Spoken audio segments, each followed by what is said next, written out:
21st Century Entrepreneurship with Martin Piskarik.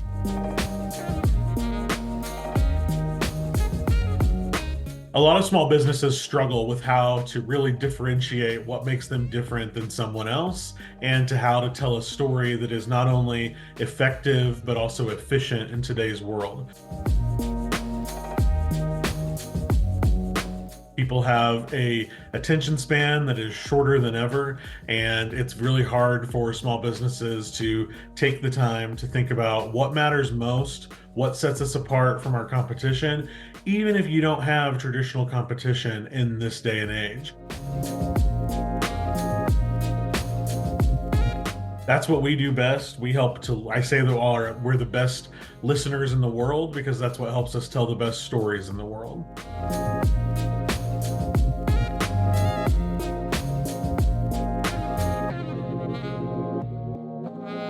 My name is Wayne Stanley, and I'm the owner of Bowe Digital. I started the company in 2017 after years of working in Capitol Hill and in Washington, D.C. for various groups, honing my marketing experience on social media and with grassroots marketing efforts. And I realized that there was a place for small businesses that needed to better tell their story and to have a voice that didn't break their budget. I was able to develop a network of people in my life that have not only taught me a lot, but also gave me an opportunity as I was ready to start my own business to show them that the proof is in the pudding, that when you listen very carefully to your customers and to your team internally, you can create a story that's effective, efficient, and matters for your organization. I tell our customers all the time that creating a story isn't rocket science and isn't left to those that are famous authors or storytellers. Realizing how to tell your best story starts with listening. And we give this exact recipe to our customers all the time. I say, you don't need to pay a third party. You just need to take the time to actually listen. You have to listen to your team internally and ask very specific questions. And this isn't an online survey. This is an actual conversation that you would have with your team and with your customers. And you want to know, why do our customers love us? Why do they give us business? Why do our services, or does our product, how does it change their life? How are we indispensable to those folks? And then you have to ask the same question to your customer base. Again, not through an online survey. Anybody can do that. You have to take time to really talk to people so that you can really listen and you can dig deeper, so that if someone says, we love using you because of your communication, you want to be able to say, do you love what we communicate, how we're communicating, when we communicate, more specifically, so that you can build the best story possible? Because a lot of companies can spend a lot of money creating a story, developing a marketing plan that is sort of a little vain in nature. This is the story we want to tell, not the story our customers tell on our behalf. And so if you don't take the time to really listen to create that, then you can't do that. But once you've listened to your customers and your team internally, that's when you can create a story to think about. Everybody in the day used to talk about elevator pitches and everything. You don't have that time anymore. It's more of an escalator pitch these days. If I'm passing you on an escalator and I ask you really quickly, where'd you get that bag? Or tell me about your service, you have to be able to give it to me succinctly, but also powerfully. I have to understand why you versus anybody else. And that's where listening and taking the time will help you create the best story possible.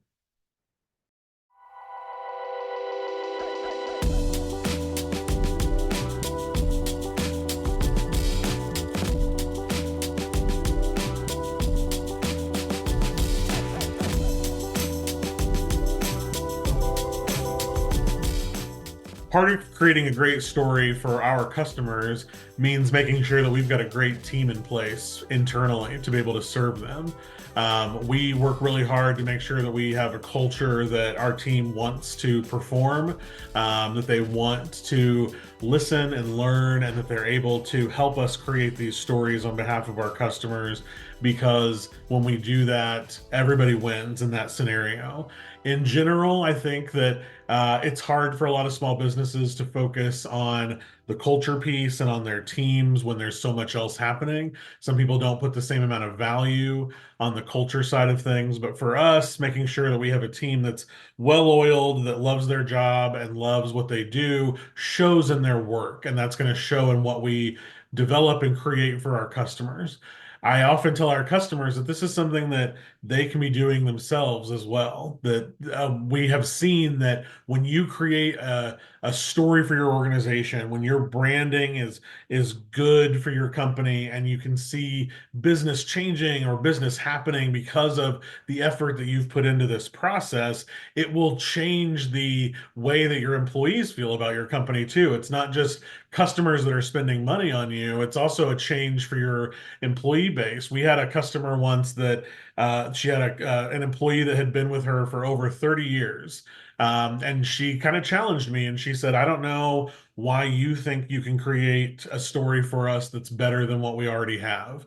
And I took that to heart and I really challenged our team to work really hard to make sure that we were honoring their past, but also trying to help them move into the future with how we talk about their organization. And I was very proud that when we presented the end result, she was the first one to come up to me and say, I have a new fire in my belly. I have a new way that I can talk about what I do that I didn't realize that the way I had talked about it was kind of stagnant or had been the same for a couple of decades now. And you've really given me, a whole 10 other years now that I feel like I can go and sell this and make my living. And I think that that kind of end result, when you're able to tell a story and have your team be excited about it, is all you could ask for.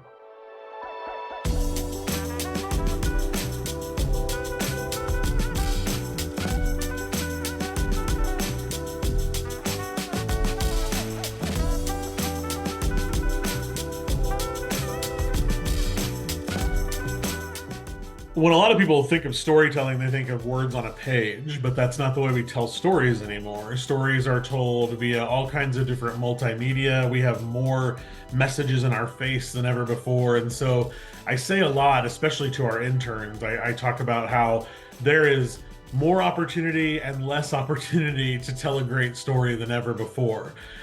You have everything happening with short form videos like TikToks and Instagram Reels and Snapchat stories and YouTube Shorts, and everybody wants to get in that game, but you still have very traditional ways of telling stories through print and mail and billboards and everything that that world includes, but then also streaming videos and targeting advertisements online via people's shopping behaviors and things like that.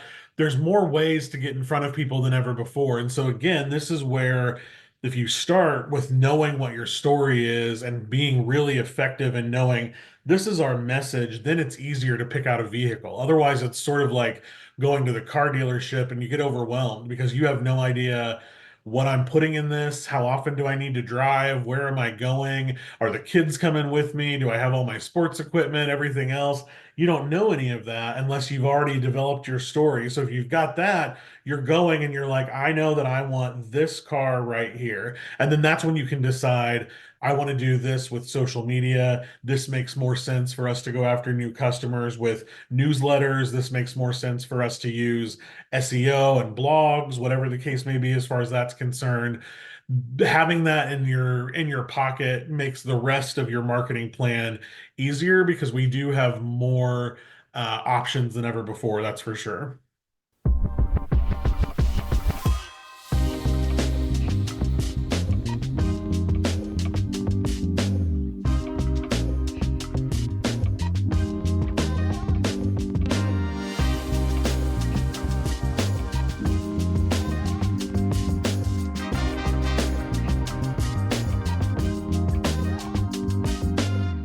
So a lot of you by now may be thinking, oh, I can do all of this. I can create my story and I can figure out what channels I'm going to use and I can get script ideas for my videos and everything else by using AI or specifically ChatGPT. That's the question that I get asked most often right now. Do you feel like your job or livelihood is threatened by the advent and the increased use of artificial intelligence?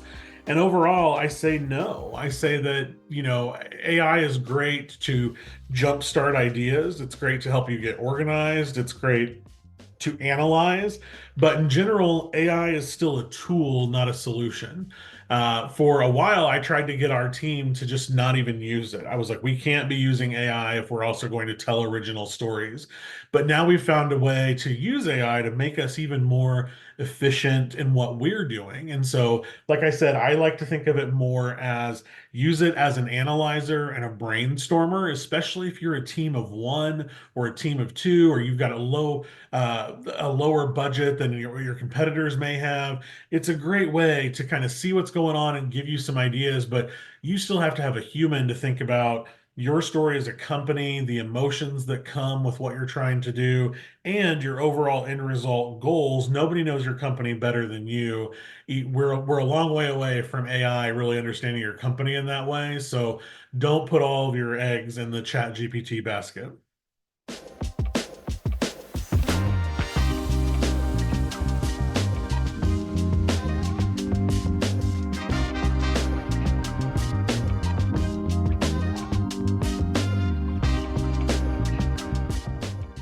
While we don't go looking for awards or recognition, it's always nice when it comes to us for the work that we do and for the stories that we tell. And two of them in the last couple of years that I'm most proud of are definitely the Housing Wire Marketing Leader Award, showing the work that we've done in the real estate industry and really understanding better that business, especially in a down year. I think it's one thing to celebrate marketing when business is up and the economy is going well, and it's easier to look like you've had success, but it's a lot harder to see that success when the real estate economy is down. And receiving that award and knowing that we're on the right path for the last 7.5 years was really wonderful for me specifically, but also it was a reflection of the team that I get to work with every single day here.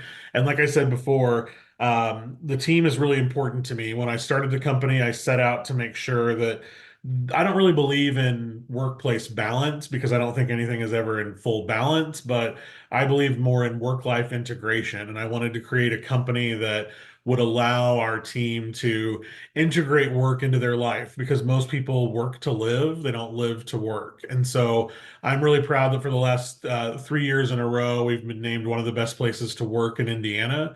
And that is because of things that we've instituted, like we have an unlimited paid time off policy so that our team can take the time when they need it. I don't need to know if it's a sick day or a travel day or a vacation or a doctor's appointment. If they need time, they should be able to take that. We also have a flexible schedule for our team. So if it's a beautiful day and they have the opportunity to take their kids to the zoo that afternoon, they should do it. But the way that we also talk about this is that our organization has ultimate freedom, but also has ultimate responsibility. And so we really push our teams to understand that they are only responsible for their work. And so if they're going to take that time, they're more than happy to do that, but they also have to come back and actually do the work later on. And so that's not for everyone. When we do our interview process, it always makes me smile as to how many that when we really talk honestly about that expectation, they're like, oh, that's not for me. That's not what I'm looking for. I want somebody to tell me what to do every day, or I want someone to really prescribe my work to me and not be a micromanager and whatever else. And that's totally fine, but that's not what we offer. And that's reflected in the work that we do. We've got partners that have been with us from the very beginning, almost 8 years ago now, and that's not normal for marketing agencies to have that longevity with their customers. And so I'm really proud of that work, and that shows in some of the accolades we've been given.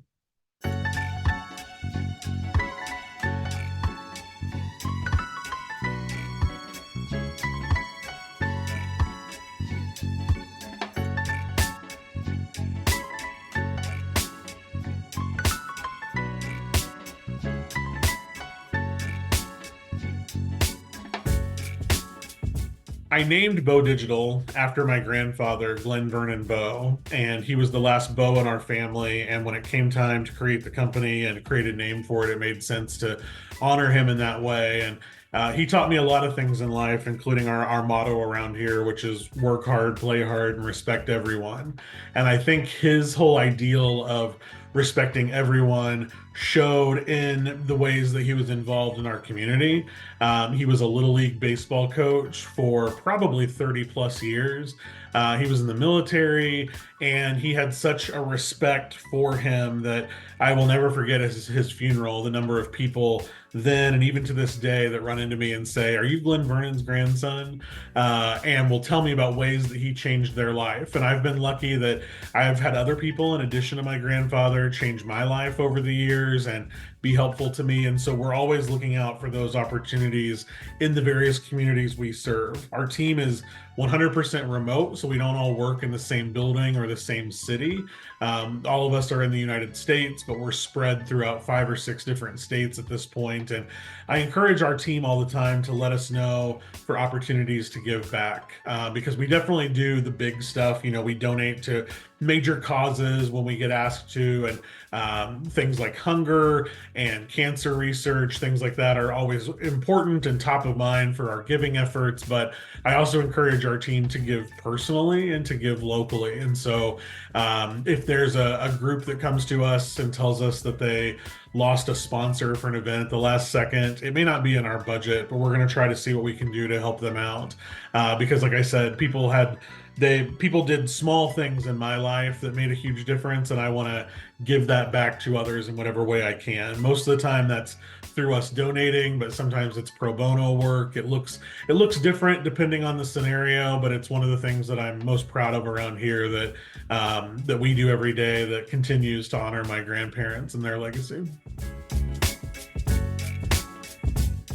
As you can probably tell, I love nothing more than the brainstorming side of all of this. The listening is super important, but then getting down to the business of creating a story is one of my favorite parts of this business. And so if you want to brainstorm, I really encourage you to go to our site and get in touch with me. It's bowedigital.com. That's BOWE digital.com. And while you're there, if you're really trying to figure out your strategy, we've got a marketing plan that you can download right away, but you can also sign up for our TikTok ebook, which has great ideas for how you can get started with short form video, so that if you've used the tools that I've given you and you're thinking about how do we create this story now and actually use it in our day-to-day practices, that TikTok ebook is something that I really encourage you to download. It's completely free, and you won't get a million emails from us asking us to work with you afterwards. We want you to use that and brainstorm, but I'm always here as a resource as you move forward in this process.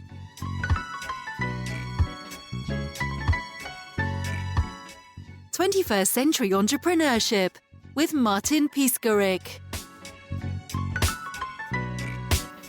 Imagine a space where triumphs, trials, and tales of entrepreneurship come alive. Welcome to the 21st Century Entrepreneurship Podcast, a gold awarded journey hosted by Martin Piskarik, connecting with listeners in 95 countries and ranking in the top 0.5% of all podcasts.